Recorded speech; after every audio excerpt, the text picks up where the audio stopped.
ওয়া আল্লামনাহু মিন লাদুন্না ইলমা। আল্লাহ বলেন আমি আমার পক্ষ থেকে আমার এই বান্দাকে জ্ঞান শিখিয়েছি। আল্লাহ পাক চাইলে আপনাকে অন্তর্দৃষ্টি দিতে পারেন কিনা? এখন প্রশ্ন হচ্ছে অন্তর্দৃষ্টি পাওয়ার জন্য কি কি করতে হবে, কি কি কাজ করলে আশা করা যায় যে আপনি নূর এবং বাসিরা পাবেন, আশা করা যায়। তার মধ্যে এক নম্বর কাজ হচ্ছে নিজের অন্তরটাকে কলুষিত মুক্ত করা। আর অন্তরের মধ্যে কারো প্রতি হিংসা, বিদ্বেষ, রিয়া, অহংকার রাখা যাবে। অন্তর হবে একদম নিট এন্ড ক্লিন। সবার কল্যাণকামী হবেন, সবার ভালো চাবেন, সবাইকে ভাই মনে করবেন, পারা যাবে ইনশাআল্লাহ। বরং মনে করবেন এই দুনিয়াতে সবচেয়ে পাপী মানুষ আপনি, বাকি সবাই ভালো। এই দুনিয়াতে সবচেয়ে খারাপ মানুষ কে? আমি নিজে, বাকি সবাই ভালো। নিজের গোনাহ নিয়ে, নিজের আমল নামা নিয়ে ব্যস্ত থাকতে হবে আগে, অন্যের পিছনে আঙ্গুল দেওয়া বন্ধ করতে হবে, পারা যাবে ইনশাআল্লাহ। 2 নাম্বার, বেশি থেকে বেশি নামাজের সাথে নফল নামাজ, স্পেশালি তাহাজ্জুদ। এই সময় আল্লাহর পক্ষ থেকে কিন্তু আল্লাহর রহমত নেমে আসে। এই সময় যারা জাগতে পারে, যারা আলো জেলে রাত জাগতে পারে, তারা অন্যের কলবে আলো জ্বলার কাজ করবে ইনশাআল্লাহ। কথা কি ভারী মনে হচ্ছে?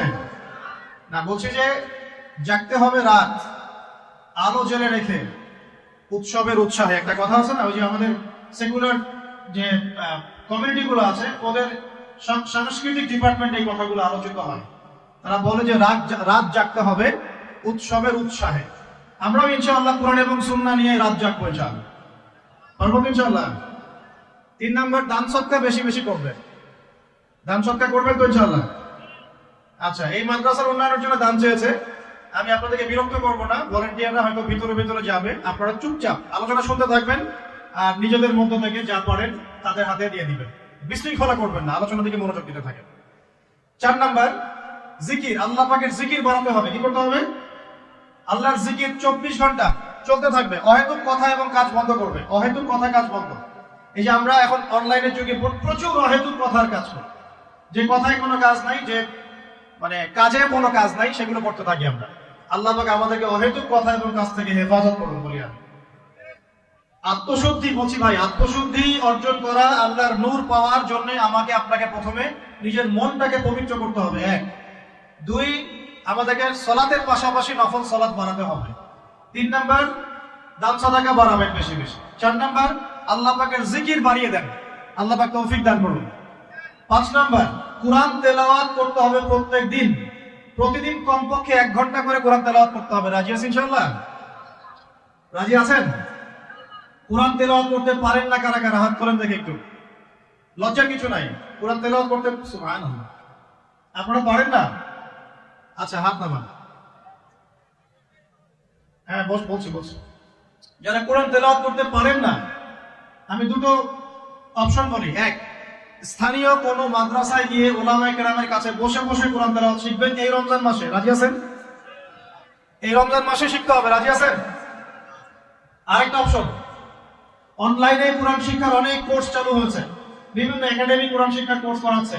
যেটা আপনার ভালো লাগে সেখানে ভর্তি হয়ে এই রমজান মাসে কোরআন শিখবেন ইনশাআল্লাহ। রাজি আছেন? পারবেন তো ইনশাআল্লাহ? এই রমজান মাস হবে কোরআনময় মাস, কোরআনকে কেন্দ্র করে রমজান মাসটা অতিবাহিত করবেন। আল্লাহ পাক তৌফিক এনায়েত করুন। আত্মশুদ্ধি অর্জনের কয়টা মাধ্যম বলেছি? 1 নাম্বার বলেন, কি বলেছি? 1 নাম্বার কি? মনের মধ্যে সমস্ত খারাপ রিপুগুলো দূর করতে হবে, পারা যাবে ইনশাআল্লাহ। 2 নাম্বার বলেছি ফরজ নামাজের পাশাপাশি বেশি বেশি নফল সালাত। 3 নাম্বার, দান সাদাকা করবেন, এর পাশাপাশি বলছি এতিমের মাথায় হাত বোলাবেন, এতিমের মাথায় হাত বোলাবেন, আত্মীয়তার সম্পর্ক বজায় রাখবেন। কার সন্তুষ্টির জন্য করবেন? আল্লাহ। কারো কাছে কিছু পাওয়ার আশা করবেন না। আপনি যত বেশি এরকম সামাজিক কাজ করবেন, আল্লাহর রহমত নেমে আসবে ইনশাআল্লাহ। 4 নাম্বার, আল্লাহর জিকির বাড়াবেন বেশি বেশি। জিকির করার জন্য আমি একটা বই সাজেস্ট করি, বইটার নাম হলো হিসনুল মুসলিম। বইটা দেখেছেন? নাম শুনেছেন? হিসনুল মুসলিম বইটা সবাই কিনবেন। এই বইটা মুখস্থ করে ফেলা চাই, পারা যাবে ইনশাআল্লাহ। এই পকেট সাইজ পাওয়া যায়, এই পকেটে রেখে দিবেন। প্রত্যেক নামাজের পরে এখান থেকে দোয়া কালামগুলো পড়বেন, পড়তে পড়তে মুখস্থ হয়ে যাবে ইনশাআল্লাহ। এগুলোর অ্যাপস আছে, প্লে স্টোরে ঢোকেন, দেখবেন এখানে হিসনুল মুসলিম অ্যাপস আছে, নামিয়ে নেন। যেখানেই যাবেন এখান থেকে দোয়াগুলো পড়বেন, পারবেন তো ইনশাআল্লাহ। 5 নাম্বার হচ্ছে কোরআন তেলাওয়াত বেশি বেশি করা। এই কাজগুলো করতে থাকেন, ইনশাআল্লাহ তাআলা আপনিও খিদর আলাইহিস সালামের মতো অন্তর্দৃষ্টি লাভ করতে পারবেন ইনশাআল্লাহ। সাথে আরেকটা কাজ, এটা খুব বেশি ইম্পর্টেন্ট, সেটা হলো আল্লাহওয়ালা মানুষদের সাথে থাকা, দুনিয়াদার মানুষদের সঙ্গ ত্যাগ করা। আমার কথা কি বুঝতে পারছেন? আল্লাহওয়ালা মানুষের সাথে থাকবেন, দুনিয়াদার মানুষকে এড়িয়ে চলবেন। দুনিয়াদার মানুষ কি বোঝেন? যে মানুষের চাল চলন, কথাবার্তা, ওঠা বসা সবকিছুই দুনিয়া কেন্দ্রিক। আর এখানে আপনি দুনিয়া ছাড়া কিচ্ছু পাবেন। দুনিয়াদারদের সাথে মিশবেন কিভাবে? প্রয়োজন, যতটুকু প্রয়োজন এতটুকু, শেষ। এটা আপনার আত্মার খোরাক দিবে কারা? পরকালের খোরাক দিবে কারা? আল্লাহওয়ালা মানুষরা। আল্লাহওয়ালা মানুষদের সাথে থাকবেন, চলবেন, ইনশাআল্লাহ তাআলা আত্মশুদ্ধি অর্জন করা সহজ হবে ইনশাআল্লাহ। দেখেন, সাহাবায়ে কেরাম রাদিয়াল্লাহু আনহুম আজমাইন কিন্তু কিতাব পড়ে পড়ে ইসলাম শেখেন নাই। তারা নবী সাল্লাল্লাহু আলাইহি ওয়াসাল্লামকে দেখে শিখেছেন। কথা বুঝতে পারছেন? নবীজিকে দেখে শিখেছেন। আমরা তো নবীকে দেখি না, দেখি? আমাদের কাছে কিতাব আছে। এখন নবীর যারা ওয়ারিস তারা কারা বলেন? ওলামায়ে কেরাম। আচ্ছা, ওলামায়ে কেরামদের কাছে কি যাওয়া হয় মাঝে মাঝে? দেখা সাক্ষাৎ করেন? তাদের সাথে বসবেন, দেখা সাক্ষাৎ করবেন, তাদের ওয়াজ মাহফিলে যাবেন, তাদের মজলিসে বসবেন, তাদেরকে দেখে তাদের কথা শুনে আত্মশুদ্ধি অর্জন হবে ইনশাআল্লাহ। আর যদি পারেন আলেম ওলামাদের খেদমত করবেন। কি করবেন? আনাস রাদিয়াল্লাহু আনহুর কথা মনে আছে? নবী সাল্লাল্লাহু আলাইহি ওয়াসাল্লামের খেদমত করেছেন প্রায় 12 বছর। কত বছর? এবং তিনি যে বিষয়গুলো শিখেছেন নবীর কাছে, এগুলো কিন্তু অন্যান্য অনেক সাহাবীর রিওয়ায়াত থেকে আপনি পাবেন না। আবু হুরায়রা রাদিয়াল্লাহু আনহুর নাম শুনেছেন? তিনি ইসলাম কবুল করার পরে নবী সাল্লাল্লাহু আলাইহি ওয়াসাল্লামের কাছে এক আঠার মতো লেখা থাকতেন। মানে নবী কি করেন না করেন, কি বলেন না বলেন, সব তিনি নোট আউট করতেন মাথায়, মেমোরিতে। তখন তো লিখতেন না, কি করতেন? মুখস্থ করতেন। একদিন বলছেন, ইয়া রাসূলুল্লাহ সাল্লাল্লাহু আলাইহি ওয়াসাল্লাম, আমি অনেক শুনি হাদিস, কিন্তু আমি ভুলে যাই।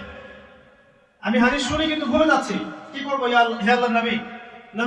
নবীজি তার চাদরটাকে নিলেন। কি নিলেন?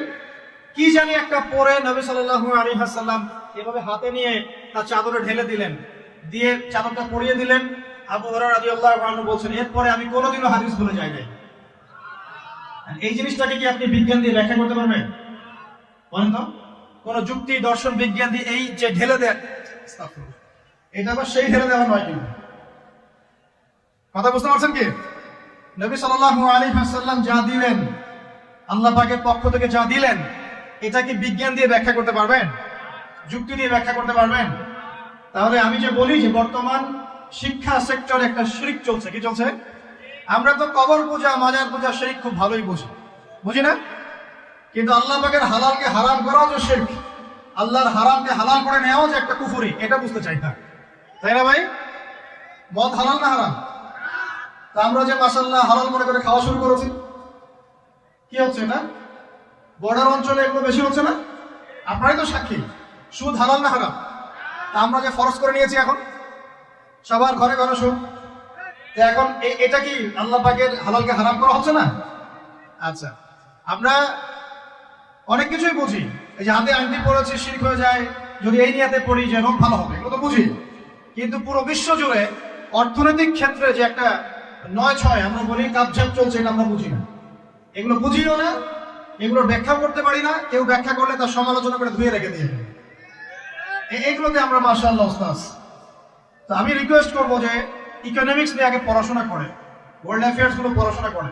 আচ্ছা, আমাকে একটা কথা বল, আমি খুব ভালো মুসল্লি, নামাজ পড়ি, মাশাআল্লাহ, রোজা রাখি, যাকাত দেই, ইহুদির সাথে বন্ধুত্ব করেছি, আমি কত বড় মুসলিম বলেন?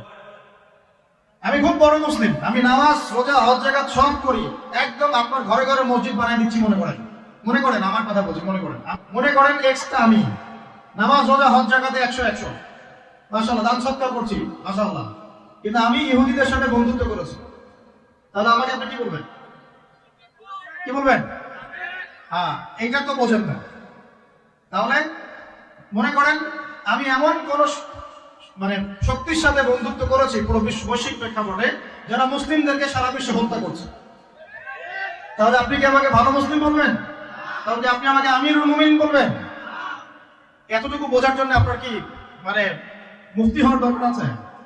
এই আয়াতটা শোনেন, আল্লাহ পাক কি বলেছেন? ইয়া আইয়ুহাল্লাযীনা আমানু লা তাত্তাখিযুল ইয়াহুদা ওয়ান নাসারা আউলিয়া বা'দুহুম আউলিয়াউ বা'দ ওয়া মান ইয়াতাওয়াল্লাহুম মিনকুম ফাইন্নাহু মিনহুম ইন্নাল্লাহা লা ইয়াহদিল কওমাজ যালিমিন। আল্লাহই তো বলেছেন এরা জালিম। এরা কে?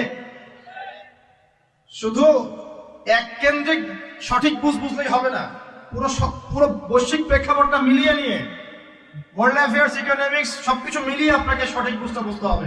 আল্লাহ পাক তৌফিক দান করুন। কথিত কথিত হকপন্থী আর প্রকৃত হকপন্থীর মধ্যে পার্থক্য আছে। কি বুঝলেন? কথিত হকপন্থী আর প্রকৃত হকপন্থীর মধ্যে পার্থক্য আছে। আমরাও হকপন্থী হয়ে বসে আছি, আমাদের ঘরে হাদিয়া তোফা আসছে, আর এমনও হকপন্থী আছে সারা বিশ্বে, মাশাআল্লাহ, ওদেরকে আমরা খুঁজেই পাচ্ছি না এখন। তাহলে সব হকপন্থী কি একরকম হলো? প্রথম বিষয় ক্লিয়ার করবেন, বিশ্বাসের জগতে পরিবর্তন, সেটা হলো কোরআন এবং সুন্নাহ যা আছে আমি 100% মানার চেষ্টা করব। কোরআন সুন্নাহ যা আছে চূড়ান্ত, এর মধ্যে যার আকীদা আমল মানহাজ পড়বে আমি নিব, যারটা পড়বে না আমি নিব না। সোজা কথা পরিষ্কার? আচ্ছা, এবার আসেন যেখান থেকে আমি আলোচনা শুরু করেছি। প্রিয় ভাই, ওই যে হাদিসটা বললাম 3টা সিঁড়ি, এই সিঁড়ির মধ্যে রমজানের সাথে সম্পর্কিত কোনটা? কয় নম্বর সিঁড়ি? হ্যাঁ, 2 নম্বর। নবীজি কি বলছেন? সেই ব্যক্তি ধ্বংস হোক। আমরা কি ধ্বংস হতে চাই? কোন ব্যক্তি ধ্বংস? যে ব্যক্তি রমজান মাস পেয়েছে, ইবাদত করে আল্লাহর কাছে গুনাহ মাফ করাতে পারলো না, ধ্বংস হয়ে। আচ্ছা, প্রশ্ন এখন, কিভাবে ইবাদত করলে, কোন কোন বিষয়গুলো থেকে খেয়াল রাখলে রমজান মাসে আমি ওই ধ্বংসপ্রাপ্তদের অন্তর্ভুক্ত হব না ইনশাআল্লাহ? জানার দরকার আছে কি নাই? লম্বা না করে আপনাকে আমি 10টা পয়েন্ট বলছি। কয়টা পয়েন্ট? 1 নম্বর, আগে আমাকে বলেন তো, রমজান মাসে রোজা ফরজ হয়েছে কত হিজরিতে? বলেন, কে বলেছেন? বলেন। হ্যাঁ, ওই তো, মাশাআল্লাহ, 2য় হিজরি। এই বাংলাদেশ কার সাথে ক্রিকেট খেলে এখন? তোমাদের দ্বারাই হবে, মাশাআল্লাহ। কে সেঞ্চুরি করলো? 60 বলে কে? মুশফিকুর রহিম। মুশফিকুর রহিম দাঁড়িয়ে রাখছে, দেখছো? উমরা করে আসছে। বাংলাদেশ ক্রিকেট টিমের প্লেয়ারদের মধ্যে অনেকে আছে যারা 5 ওয়াক্ত নামাজ পড়ে। মাশাআল্লাহ, বাংলাদেশ ক্রিকেট টিমে অনেক প্লেয়ার আছে যারা 5 ওয়াক্ত নামাজ পড়ে। এত সফর করে, খেলাধুলা করে, প্র্যাকটিস করেও যদি 5 ওয়াক্ত নামাজ পড়তে পারে, আমরা পড়তে পারি না কেন? বলে তো ভাই, কেন পারি না? নামাজ না পড়লে কেউ মুসলিম থাকে? এখন কাফের বললে তো বলবেন যে খারেজি হয়ে গেছে, কাফের কুফরি ফতোয়া দিয়ে চলে গেল নাকি? বড় বড় আরব বিদ্বানদের ফতোয়ার বইগুলো খুলে দেখেন, তারা কি বলেছেন? মান তারাকা সালাতা মুতাআম্মিদান ফাকাদ কাফার। এই হাদিসের আলোকে বলেছেন, কেউ যদি ইচ্ছা করে সালাত না পড়ে ছেড়ে দেয়, সে ব্যক্তি কাফের হয়ে গেল। কি হয়ে গেল? ইচ্ছা করে নামাজ ছাড়তে পারবেন না আপনি, ওজর থাকলে আলাদা কথা। ইচ্ছাকৃতভাবে কেউ যদি নামাজের ফরজিয়াতকে অস্বীকার করে, সে কাফের হয়ে যাবে। শুধু তাই নয়, কেউ যদি মান ফাররাকা বাইনা সালাতি ওয়া যাকাত ফাকাদ কাফার, কেউ যদি নামাজ এবং যাকাতের মধ্যে পার্থক্য করে, সেও কাফের হয়ে যাবে। নামাজ পড়ে যাকাত দেয় না, কি হবে? বলেন, নামাজ পড়ে কিন্তু যাকাত দেয় না, কি হবে? এগুলো আকীদা পরিষ্কার করে। আকীদা কি শুধু আল্লাহ কোথায় ওটার নাম আকীদা? রাসূল কিসের তৈরি, এটার নামই আকীদা? কি করলে ঈমান টিকে থাকে, কি করলে ঈমান হারা হয়ে যায়, এটাও আকীদার অংশ। কি করলে ঈমান টিকে থাকে আর কি করলে ঈমান ভেঙে যায়, এটা জানাও তো আকীদার অংশ নাকি? আল্লাহ পাকের দ্বীনকে নিয়ে কেউ ঠাট্টা বিদ্রুপ করলো, ঈমান থাকবে? কেউ যদি আল্লাহর নবীকে গালি দেয়, ঈমান থাকবে? কেউ যদি ইসলামে কোনো ফরজিয়াতকে অস্বীকার করে, ঈমান থাকবে? কেউ যদি বলে আমি কোরআনের সব মানি, সূরা নাস মানি না, ঈমান থাকবে? এগুলো সবকিছুই আকীদার অন্তর্ভুক্ত। আল্লাহর হালালকে কেউ হারাম করে, আল্লাহর হারামকে হালাল করে নেয়, কি হবে? এগুলো কিসের অংশ? সুবহানাল্লাহ। পরিপূর্ণ জ্ঞানটা অর্জন করেন, তারপর দেখেন কোনটা সত্য কোনটা মিথ্যা। আল্লাহ পাক বোঝার তৌফিক দান করুন।